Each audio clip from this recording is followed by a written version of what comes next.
Assalamualaikum warahmatullahi wabarakatuh. Waalaikumsalam Waalaikumsalam warahmatullahi warahmatullahi wabarakatuh. wabarakatuh. Alhamdulillahi rabbil alamin. Wassalatu wassalamu ala asyrafil anbiya'i wal mursalin. Muhammadin wa ala alihi wa sahbihi ajma'in. Amma ba'd, Bapak Ibu, segenap partisipan Golden Habit Forum rahimakumullah yang alhamdulillah sudah tersebar dari Papua, Papua Jayapura, Papua Sorong, ke tengah NTT, Sulawesi, lengkap, ya, Kalimantan, Jawa, sampai Sumatera, alhamdulillah. Dari Babel juga hadir Pak Hasan Rumata. Ya. Sebelumnya saya mohon maaf, ini pas mau mulai ada gangguan sedikit, tiba-tiba laptop saya tershutdown, sehingga saya terlempar dari forum dan baru bisa masuk kembali. Mudah-mudahan ke depan semakin sedikit trouble teknologi, ya. Tapi ini kadang-kadang ya tidak bisa kita hindari.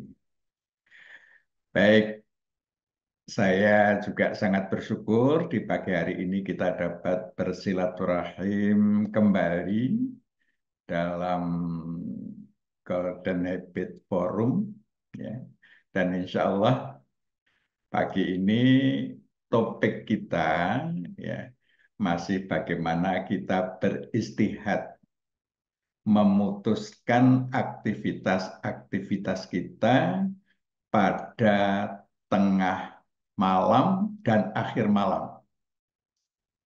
Nah, insya Allah dengan memutuskan aktivitas-aktivitas kita dengan cara yang terbaik, kita akan menjadi manusia istimewa pada waktu itu. Jadi judul kita menjadi pribadi istimewa pada tengah dan akhir malam.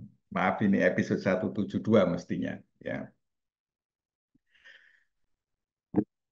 Bapak-Ibu sekalian, ya, ini sedikit mereview kajian kita sebelumnya, bahwa pada perjalanan al-asr kita senantiasa melakukan aktivitas selama 24 jam setiap hari,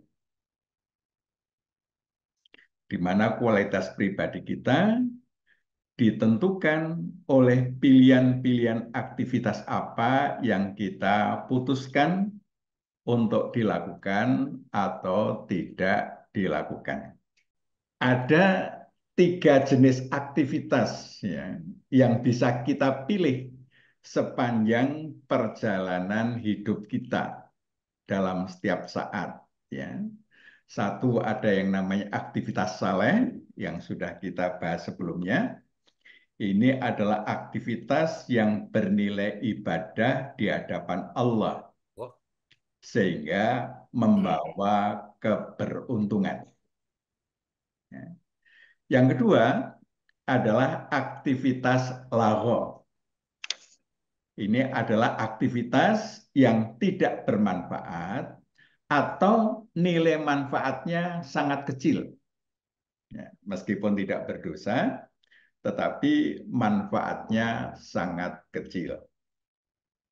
Yang ketiga adalah aktivitas mungkar. Ini bernilai negatif, merupakan kebalikan dari aktivitas saleh, sehingga aktivitas-aktivitas ini mencelakakan. Kalau saleh itu menjalani perintah Allah, menjauhi larangan Allah, dan memastikan yang kita lakukan itu diizinkan oleh Allah, maka yang mungkar kebalikannya. Perintahnya diabaikan, larangannya dikerjakan, kita tidak berusaha untuk memastikan yang kita lakukan itu sesuai petunjuk Allah. Nah, pilihan keputusan kita supaya kita beruntung Sebagaimana Allah firmankan di dalam surah Al-Asr, ya, innal insana lafi khusrin. Manusia itu berada di dalam kerugian. Setiap perjalanan hidupnya, detik demi detik, dia berada di dalam kerugian. Illalladzina amanu, kecuali orang-orang yang beriman, beramal soleh, dan saling mengajak orang lain beraktivitas soleh. Ini pilihan keputusan kita, mau termasuk yang rugi atau termasuk yang tidak rugi. Yang diperkecualikan untuk tidak rugi adalah memilih aktivitas soleh. Ya. Ini sekedar mereview dari pertemuan kita sebelumnya. Nah, Bapak-Ibu sekalian, pada sepertiga malam tengah, ya, kemarin kita sudah membahas sepertiga malam awal. Ya. Sepertiga malam awal itu mulai masuk waktu Isya sampai kurang lebih pukul 22.30 kurang lebih. Karena pergeserannya bergantung pada waktu maghribnya kapan, waktu terbitnya kapan itu mempengaruhi. Tetapi kurang lebih jam itu. Ya, ini pada waktu sepertiga malam awal sampai 22.30. Nah, sepertiga malam tengah itu kurang lebih 22.30 sampai jam 1.45 sampai jam 2. Ya. Itu kurang lebih waktu yang kita lewati pada malam sepertiga malam tengah. Jadi malam itu dibagi tiga, sepertiga awal, sepertiga tengah, sepertiga akhir. Nah, sepertiga malam tengah ini posisi hormon kortisol. Ya, hormon kortisol itu hormon yang membackup aktivitas kita, yang membuat kita bisa beraktivitas dengan baik, itu posisinya mendekati nol atau bahkan sampai nol. Ya, kortisolnya nol. Ya, jadi mulai kurang lebih ini sebelah kanan ya kurang lebih jam 22.30 ini sudah mendekati nol. Nanti sampai kurang lebih jam 2 itu posisi hormon kortisol itu nol. Ya, posisinya kecil sekali sehingga di situ sebenarnya dengan grafik hormon kortisol yang seperti itu kita tidak dipersiapkan oleh Allah untuk melakukan aktivitas pada jam itu.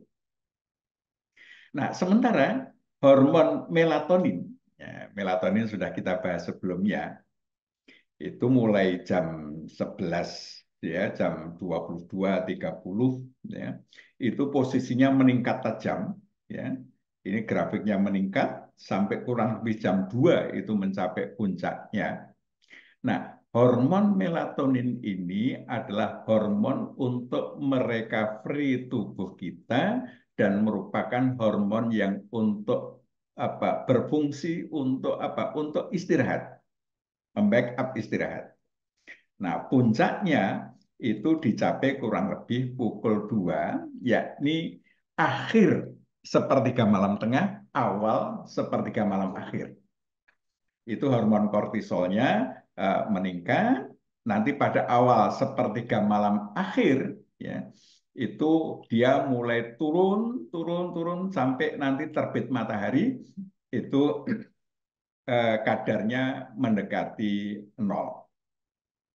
Nah, waktu hormon melatonin ini dalam kondisi grafik meningkat, ya, grafiknya menaik, maka ini adalah waktu terbaik untuk istirahat. Tidak ada aktivitas yang lebih baik dari tidur. Sehingga aktivitas terbaiknya itu adalah tidur. Ini yang harusnya dijadikan amalan mudawamah. Karena waktu ini adalah waktu yang dipersiapkan Allah buat manusia untuk tidur dengan dibekali hormon melatoninnya meningkat supaya recovery-nya berjalan baik, ya. Dan kortisolnya mendekati nol supaya dia tidak melakukan aktivitas pada jam itu. Jadi aktivitas mudawamah terbaik adalah tidur. Bagaimana dengan aktivitas lainnya? Apakah ada aktivitas baik lainnya? Asal tidak menjadi mudawamah, ya, tidak menjadi kebiasaan, maka sesekali kita bisa melakukan amalan-amalan yang maslahat bagi orang lain atau mungkin bagi diri kita sendiri. Contohnya, rumah sakit itu harus melayani 24 jam. Kalau semua orang, semua perawat, semua dokter tidur pada jam ini, maka kalau ada orang yang mengalami gangguan kesehatan, tidak ada yang menolong. Maka ya, dinas malam itu menjadi amalan maslahat yang bisa dijadikan menjadi amalan sesekali, bukan amalan mudawamah. Misalnya Dokter Joko ada operasi jam 2, ya, atau ada operasi jam 1, terpaksa harus ke sana, maka ini sekali boleh dilakukan, asal jangan menjadi amalan yang mudawamah, yang dilakukan terus-menerus. Ya. Jadi misalnya kalau para perawat itu kan pola dinasnya biasanya 2 hari dinas pagi, 2 hari dinas sore, ini masih normal, tambah 2 hari dinas malam, jadi 2 hari saja dari 6 hari yang ada. Nah, kemudian libur 2 hari untuk recovery. Maka ini masih menjadi amalan yang soleh, karena apa? Berbuat kebaikan untuk orang lain, mengorbankan sedikit waktu tidurnya, untuk apa? Untuk orang lain. Tetapi yang jadi amalan mudawamah, amalan yang mayoritas harus dibiasakan pada waktu sepertiga malam tengah ini adalah tidur. Ya. Sesekali boleh dilakukan yang lain. Nah, ini menarik beberapa hadis yang nanti Bapak Ibu sekalian bisa lacak di web, ya. Ini di apa namanya, di ensiklopedia hadis, ya. Rasulullah melarang tidur sebelum isya dan bercakap-cakap setelahnya. Jadi setelah sholat isya, ya, itu kita bercakap-cakap, membuat majelis ilmu, membuat sesuatu yang rutin, itu tidak disukai oleh Rasulullah. Ya. Dalam hadis riwayat Abu Daud dan hadis riwayat Ahmad. Nah, di situ sebenarnya Rasulullah mempersiapkan. Habis Isya itu adalah persiapan untuk tidur. Kalau aktivitas itu aktivitas yang berada di lingkup privat di rumah tangga, supaya nanti waktu tidurnya adalah pas. Ya. Sehingga sepertiga malam tengah itu full untuk kegiatan tidur. Kecuali dikorbankan untuk kemaslahatan umat. Ya. Jadi kita boleh berkorban, misalnya ketika kita jihad, ketika kita ada kepentingan-kepentingan lain, maka sesekali sepertiga malam tengah bisa kita lakukan untuk aktivitas. Ya. Selanjutnya, Bapak Ibu sekalian, pada sepertiga malam akhir, ya, sepertiga malam akhir itu grafik melatoninnya mulai menurun, ya, mulai menurun. Nah, sementara kortisolnya dia mulai berproduksi, ya. Jadi hormon kortisol yang untuk aktivitas tadi ini sudah mulai berproduksi, sudah mulai ada, ya. Di situ kita bisa melakukan aktivitas-aktivitas ringan, ya. Nah, di samping itu fungsi melatonin untuk istirahat itu dia sudah grafik menurun, itu seharusnya kita sudah menyelesaikan tahap istirahat kita. Sehingga di sepertiga malam akhir itu aktivitas terbaik berdasarkan Al-Quran adalah tahajud dan baca Al-Quran. Bukan untuk tidur lagi. Ya, karena di situ Allah sudah memberikan hormon kortisol. Artinya kita sudah seharusnya mulai beraktivitas terjaga dari tidur kita. Itu pada sepertiga malam akhir sudah mulai beraktivitas. Aktivitas apa yang terbaik? Nah, ini kalau kita baca di Quran surah Al-Muzammil, ya, ya ayyuhal muzammil, wahai orang yang berselimut, ya, kumil laila illa qalila, bangunlah pada malam hari kecuali sebagian kecil, ya, niswahu awingkus minhu qalila, separuhnya atau kurang sedikit, auzid alaihi, atau lebih dari itu, ya, warattilil Qur'ana tartila, dan bacalah Al-Quran dengan tartil. Ya. Inna sanulqi alaika qaulan saqila. Sungguh kami akan menurunkan perkataan yang berat kepadamu. Inna nasyiatal laili hiya asyaddu wat'an wa aqwamu qila. Sungguh bangun malam itu lebih kuat mengisi jiwa, dan bacaan di waktu itu lebih berkesan. Nah, ini Quran menyatakan, ya, kita tidur itu cukup separuh malam. Boleh kurang sedikit, boleh lebih sedikit. Nah, rata-rata malam berjalan kurang lebih 9 jam. Mulai Isya sampai masuk waktu subuh, itulah waktu malam. Itu kurang lebih di Indonesia, di tempat kita, itu 9 jam.